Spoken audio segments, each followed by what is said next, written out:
தர்மம் போற்றும் பாரதம்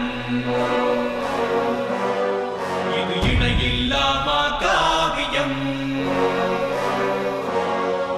தர்ம அதர்ம வழியினிலே நன்மை தீமைக்கு இடையினிலே விளையும் போரினில் சத்தியம் வென்றிடுமா சக்தியையும் பக்தியையும் ஜென்மத்தின் முக்தியையும் அகிலம் போற்றிடும் அற்புத காவியம் கிருஷ்ணனின் மகிமையும் கீதையின் பெருமையும் ஒன்றாக சங்கமிக்கும் புண்ணிய காவியம்